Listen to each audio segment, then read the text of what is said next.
Bismillahirrahmanirrahim. Assalamualaikum warahmatullahi wabarakatuh. Apa khabar anak murid Ustaz semua? Saya mengharapkan semuanya stay di rumah. Jangan ke mana-mana, melekat depan PC anda, depan handphone anda, untuk kita sama-sama mempelajari Jawi Darjah 5. Jangan ke mana-mana, khusus kepada mereka yang nak mengambil UPKK, pastikan kuasai baik-baik penulisan Jawi untuk Darjah 5 ini. Baik, anak-anak macam Allah Subhanahu Wa Taala. Hari ini kita akan bawa tajuk iaitu menulis pelbagai jenis ayat. Anak-anak di rumah tahu tak ada berapa jenis ayat? Cuba jawab. Siapa yang pandai? Okey, anak-anak macam Allah Subhanahu Wa Taala, kita ada 4 jenis ayat yang kita belajar dalam buku silibus kita. Yang pertama dipanggil ayat nafi. Apa ayat nafi? Sebentar lagi kita akan sama-sama telusuri apakah yang dikatakan ayat nafi. Yang kedua, yang dipanggil ayat penyata. Apa ayat penyata? Siapa tahu? Jangan ke mana-mana, tunggu jawapan tersebut, simpan baik-baik, lepas ni jawab. Okey? Dan yang ketiga, ayat kehendak. Dan akhir sekali kita akan pelajari tentang ayat seruan. Baik, anak-anak yang Allah SWT, mari sama-sama kita telusuri satu persatu. Dengar baik-baik ayat yang dikemukakan oleh Ustaz ini dan nyatakan apakah ayat tersebut. Kategori manakah ayat tersebut? Contoh yang pertama, Ahmad tidak suka mendengar radio. Ustaz ulang, Ahmad tidak suka mendengar radio. Siapa yang tahu jawab? Ya, betul. Anda excellent, anda pandai ya. Ayat itu ialah merupakan ayat apa? Ayat nafi, menafikan sesuatu.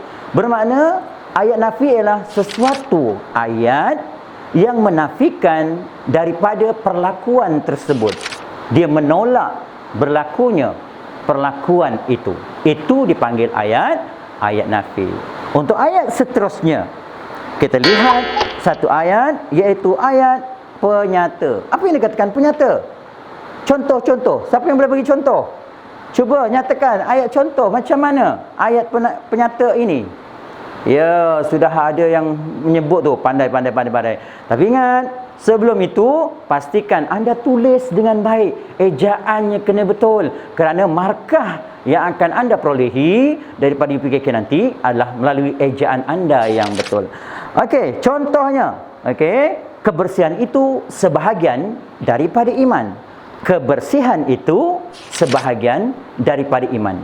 Maka dia menyatakan bahawa bersih itu ialah sebahagiannya daripada iman. Itulah ayat penyata. Dan saya yakin anak-anak di rumah ada ayat-ayat contoh yang lain untuk dikemukakan. Jadi kalau boleh, jangan lupa sambil melihat wajah Ustaz, sambil melihat telefon anda kena siap sedia untuk mencari paling kurang 2 contoh selepas ini. Baik, anak-anak yang mati Allah SWT, mari kita tengok ayat yang ketiga. Apakah ayat yang ketiga? Baik, kita tengok ayat seruan. Ya, ayat seruan ini biasa kita lakukan terkadang tanpa kita sedari. Contohnya, kita nampak makwo cantik di tengah jalan kan, kita pun wow, cantiknya. Yang itu dikatakan seru. Ayat seruan. Okey. Kemudian apabila kita melihat rumah itu besar, lalu kita cakap apa? Wow, besarnya rumah tu. Ya Allah, siapa punyalah rumah tu? Tanpa kita sedari, sebenarnya kita telah menyatakan satu seruan. Itu yang dikatakan ayat seru, ya. Dia rasa terkejut, kan? Okey. So anak-anak mati Allah SWT, contoh yang paling mudah perkataan seruan ini, ayat awal ataupun perkataan awalnya ialah dimulakan dengan wah. Wow. Aduh. Kalau ketika sakit, ya. So dan sebagainya lah. Okey. Kemudian Oh, tak sabar tengok tu. Ya Allah, siapa ni? Ya Allah, janganlah tak sabar. Tunggu. Ustaz belum lagi suruh buat latihan. Sekejap selepas ini. Jangan ke mana-mana. Kita teruskan. Yang keempat. Baik, yang keempat, iaitu ayat kehendak. Ayat kehendak. Apa ayat kehendak ni? Siapa boleh bagi contoh? Cepat. Siapa boleh bagi contoh? Wah. Muka yang cantik tu nak bagi contoh. Apa contohnya? Cepat. Baik. Kita tengok satu contoh. Antaranya ayat kehendak ialah apa dia? Siapa tu yang belakang meja tu? Dia berjalan-jalan pula ya. Ayatnya iaitu jangan berdiri. Ya. Jangan berdiri. Dia suruh siapa yang jangan berdiri tu? Asma, jangan berdiri di hadapan saya. Itu di antaranya. Ya, ataupun Kak, boleh tak tolong ambil buku saya di atas meja?